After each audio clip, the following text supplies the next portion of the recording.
오늘 우리에게 주실 말씀은 누가복음 1장 26절부터 29절까지 말씀입니다. 함께 천천히 봉독합니다. 여섯째 달에 천사 가브리엘이 하나님의 보내심을 받아 갈릴리 나사렛이란 동네에 가서 다윗의 자손 요셉이라 하는 사람과 약혼한 처녀에게 이르니 그 처녀의 이름은 마리아라. 그에게 들어가 이르되 은혜를 받은 자여 평안할지어다. 주께서 너와 함께 하시도다 하니 처녀가 그 말을 듣고 놀라 이런 인사가 어찌함인가 생각하매. 아멘. 오늘은 아침부터 두부 얘기를 좀 하려고 합니다. 두부. 네. 우리 권사님들 잘 아시죠? 네, 권사님 앞에서 제가 번데기 앞에서 주름을 한번 잡아보겠습니다. 예. 두부를 만들려면 먼저 좋은 두부를 골라야 돼. 좋은 콩을 골라야 됩니다. 그리고 그 콩이 혹이라도 다른 것이 묻어있나, 그 안에 혹이라도 돌은 있지 않나, 그래서 그것을 열심히 잘 닦아야 돼요. 물에 여러 차례 닦아야 됩니다. 그리고 그 콩을 큰 대야에다 놓고 불리기 시작합니다. 여름에는 한 8시간 정도 불리면 되고 겨울에는 한 10시간에서 12시간 정도 불리면 잘 불려집니다. 그 다음 단계가 뭐냐면 맷돌이나 그 믹서에 곱게 갑니다. 곱게. 최대한 곱게 갈수록 두부가 잘 됩니다. 그래서 곱게 갈은 것을 가지고 거름망을 이용해서 딱 걸러냅니다. 걸러진 것은 우리가 나중에 그것을 가지고 따로 찌개를 먹으면 되고, 이 걸러진 물을 가지고 우리가 두부를 만들게 됩니다. 불을 이렇게 쫙 데펴서 이것이 막 끓어오를 때 그때 넣는 것이 간수입니다. 간수. 잘 알죠? 잘 알죠? 간수는 뭘로 만드냐면 그 소금, 천일염을 이렇게 잘 볶아가지고 또 거기에다 물과 함께 식초를 넣어서 간수를 만듭니다. 이 간수를 딱 넣고 여러 번 지으면 나중에 비려질 수 있어요. 한번 싹 이렇게 해서 잘 섞일 수 있도록 한 번만 해줍니다. 그것을 가지고 나중에 이렇게 천에 있는 그 틀 안에 천을 놓고 그 안에다 부으면 몽글몽글한 것이 서로 이렇게 잘 엉켜서 두부가 됩니다. 그죠? 이 두부를 먹기 좋게 잘 썰어요. 잘 썰어서 배추김치 하나 딱 얹어놓고 딱 먹으면 끝내줍니다. 끝내줍니다. 시장하실 텐데 오늘 한번 만들어 보시면 좋을 것 같아요. 그런데 제가 말씀드리고 싶은 것은 이 콩이 두부가 되는 과정에서 중요한 2단계가 있어요. 그것은 무엇이냐면 콩이 두부가 되려면 잘 닦여야 됩니다. 불순물이 없도록 잘 닦여야 됩니다. 혹이라도 돌이 껴 있을까봐 잘 닦아내야 됩니다. 그리고 두 번째로 될 수 있는 대로 잘 갈려야 온전한 맛있는 두부가 되는데, 옛날에는 우리 믹서 사용하기 전에는 맷돌을 사용했잖아요. 맷돌. 돌 2개를 딱 겹쳐가지고 거기다 불린 콩을 넣고 물 2번 넣고 수저로, 콩 1번 넣고 물 2번 넣고, 그걸 잘 갑니다. 그런데 이 잘 갈 때 중요한 것이 무엇이냐면 그 손잡이에요. 손잡이가 잘 맞지 않으면 덜커덕 거리면 갈다가 물이 빠져서 이 갈리는 콩이 제대로 잘 안 갈려져요. 이 손잡이를 무엇이라고 하냐면 어처구니라고 합니다. 어처구니. 들어보셨죠? 저 사람 어처구니가 없네. 저 사람 저렇게 어처구니 없이 행동할까? 이게 바로 이 어처구니, 손잡이를 어처구니라고 합니다. 우리의 삶 가운데서 하나님이 우리를 사용한다고 하실 때 우리가 거룩한 모습, 정결한 모습으로 그렇게 되지 않으면 주님한테 온전히 사용받을 수가 없습니다. 그런데 우리 안에 또 하나 중요한 것이 있는데, 믿음이라는 것은 우리 안에서 구원을 이루는 놀라운 역사지만 하나님의 입장에서, 주님의 입장에서 이 믿음이라는 것은 마치 맷돌을 돌리는 어처구니처럼 우리가 믿음이 충만하고 믿음이 잘 견고하게 박혀 있으면 이 맷돌을 잘 가를 수 있는 그것이 되지만, 이 믿음이 없으면, 어처구니가 없으면 이 맷돌을 돌릴 수가 없어요. 돌리는 유일한 방법은 상판을 잡고 돌리는 방법밖에 없습니다. 제가 이 두부 만드는 과정을 보면서, 그렇지, 하나님이 우리를 사용하실 때 우리를 그냥 콩으로 부르신 것이 아니고 거룩하게 우리를 정결하게 하시고, 또한 믿음으로 하나님 모양대로 하나님의 그 방법대로 갈리게 돼서 두부라는 최종적인 그런 모습처럼 거룩한 그리스도인으로 살아가는 귀한 역사가 거기에서부터 시작이 되지, 이렇게 생각했습니다. 믿음을 생각하면서 두부를 생각했어요. 굉장히 배가 고팠었나 봅니다. 어쨌든 이 어처구니 우리가 믿음이 없이는 하나님의 일들을 잘 감당할 수 없게 된다는 거죠. 사가랴가 성전에서 주님의 말씀을 듣고 가브리엘에게 좋은 소식을 듣고 여태까지 기도했던 그 기도 제목인데, 믿음이 없다고 가브리엘이 책망하면서 내가 말을 못할 것이라 이렇게 이야기합니다. 열심히 기도한 기도 제목이었어요. 하나님, 자녀를 주세요. 하나님, 우리가 자녀가 없어서 너무 힘듭니다. 그런데 가브리엘이 내가 자녀를 얻을 것이다 라고 했는데, 이 마음속에 무엇이 없다고 생각했냐면 믿음이 없었다, 이렇게 됩니다. 제사장 사가랴도 가브리엘의 이 말을 듣고 내 안에 믿음이 없으니까 하나님의 뜻대로 잘 돌아가지 않았다는 겁니다. 오늘 본문은 그 사가랴의 그 예언대로 똑같이 마리아에게 천사가 나타나서 내가 아들을 낳을 것이다, 예수를 낳을 것이다 하는 그 장면입니다.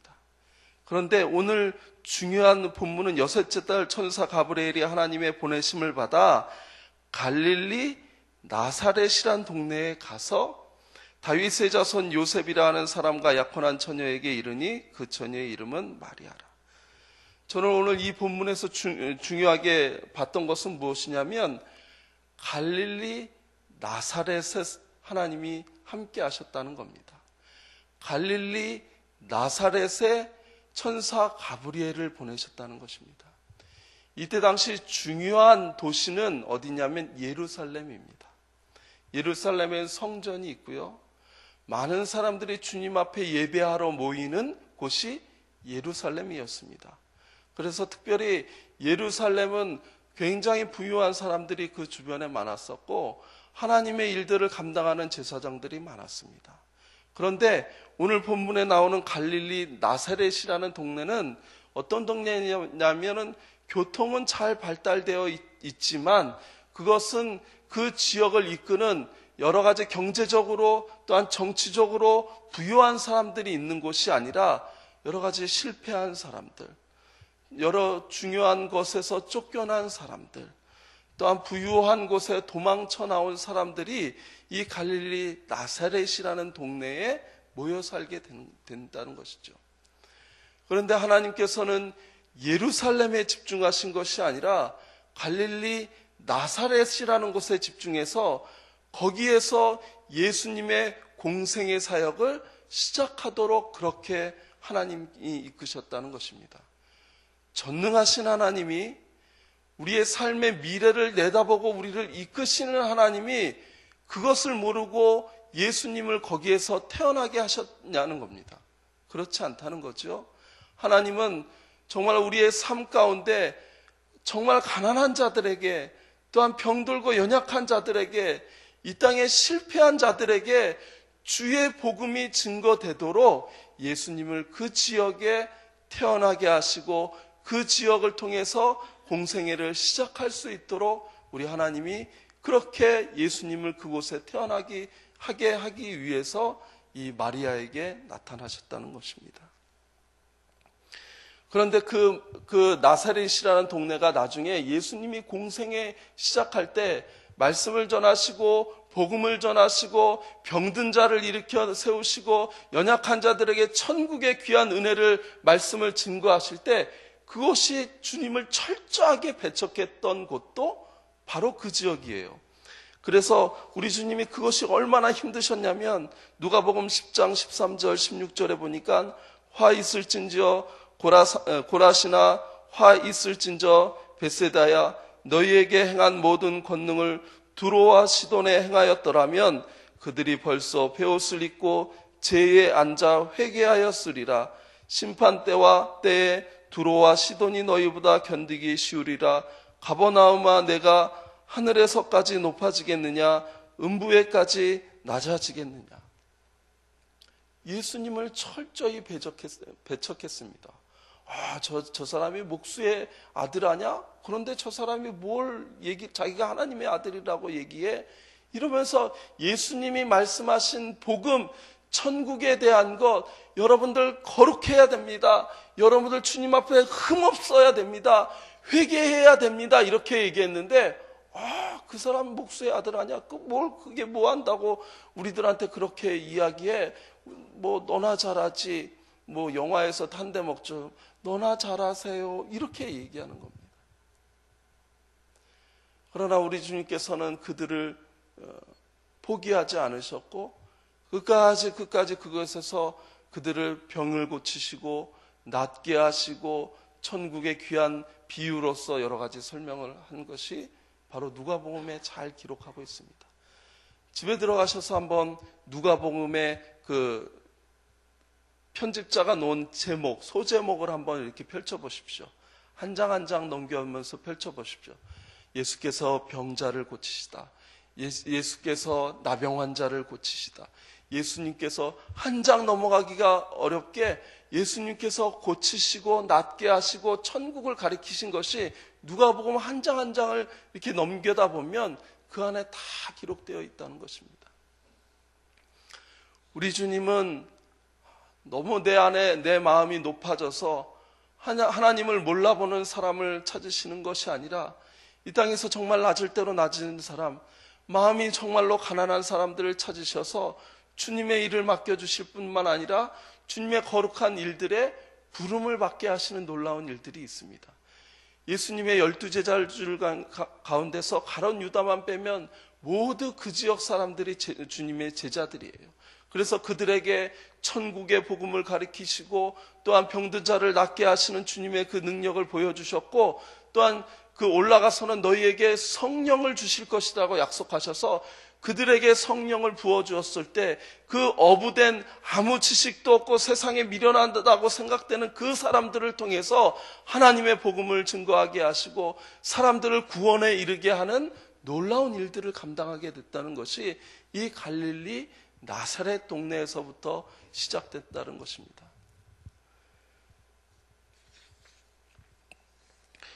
그래서 경건한 나다니엘도 요한복음 1장 46절에 이 나사렛 동네를 무엇이라고 표현하냐면 나사렛에서 무슨 선한 것이 날 수 있느냐라고 표현할 정도로 그 동네가 그렇게 좋은 동네는 아니었습니다.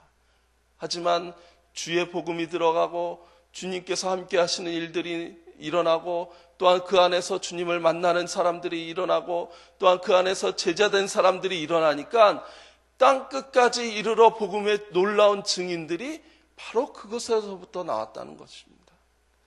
중요한 것은 무엇이냐면 우리가 주님의 부름을 받았을 때 그 부름에 합당하도록 우리가 정결한 모습으로 서 있느냐는 겁니다.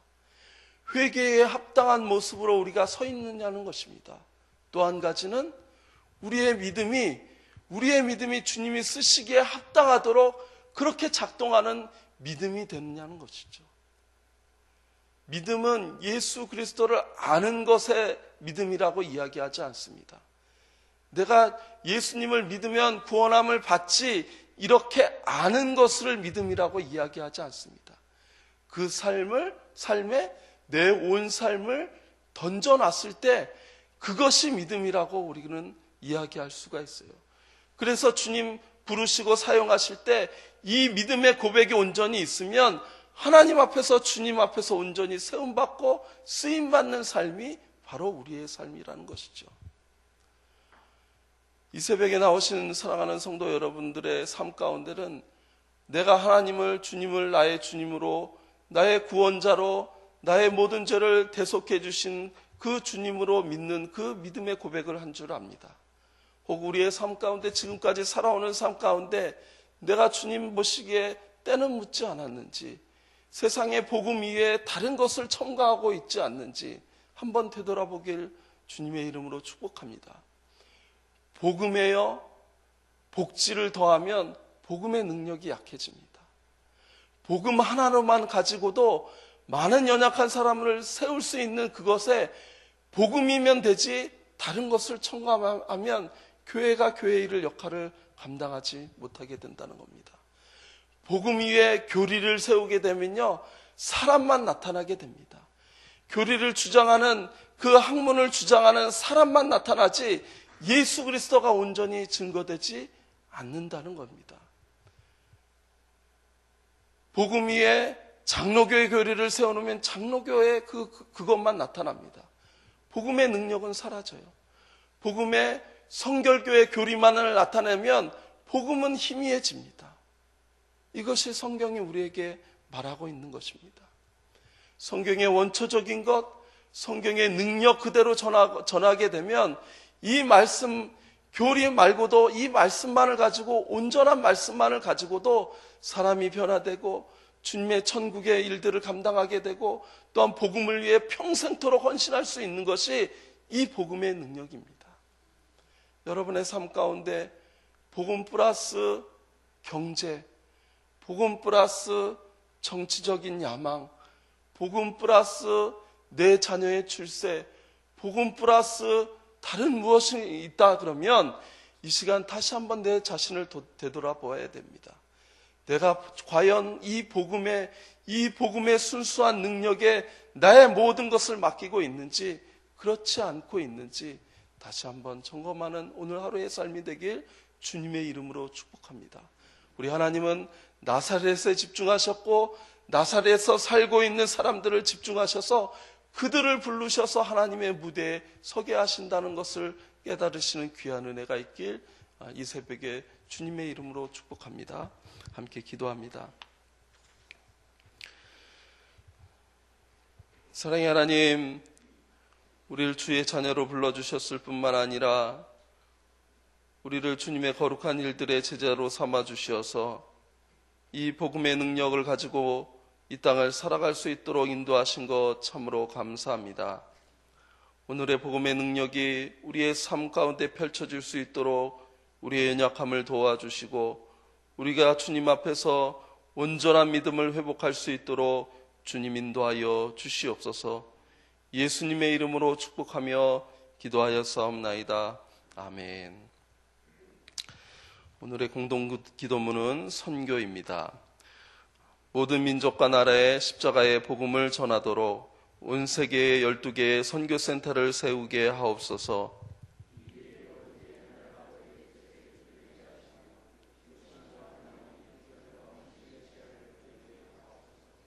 성경에 기록된 약속대로 주님께서 다시 오실 때까지 이 아름다운 발걸음이 강물처럼 들불처럼 이어지게 하시고, 주님 뜻이면 어디든 순종하며 나아가는 선교 공동체이게 하옵소서.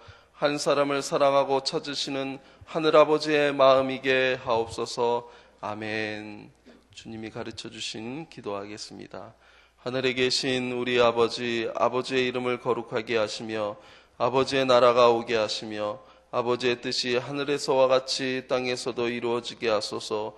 오늘 우리에게 일용할 양식을 주시고 우리가 우리에게 잘못한 사람을 용서하여 준 것 같이 우리 죄를 용서하여 주시고 우리를 시험에 빠지지 않게 하시고 악에서 구하소서. 나라와 권능과 영광이 영원히 아버지의 것입니다. 아멘. 지금 들은 말씀이 내 삶으로 이어지게 하옵소서. 2015년 희년후 첫해 예말기선의 목표가 힘있고 능력있게 나타나게 하옵소서. 주일에 드려지는 예배와 말씀을 준비하는 모든 목회자에게 성령의 충만함을 주옵소서. 예배 캠페인을 통하여 온전히 드려지는 예배로 인도하옵소서. 오늘 오후에 진행되는 세례자 교육을 통해서 하나님의 거듭난 백성들이 아름답게 세워지게 하옵소서. 이 여러 가지 기도 제목과 각자 가지고 나오신 기도 제목 알아주신 후 돌아가도록 하겠습니다. 살아계셔서 역사하시는 주님, 말씀 통해서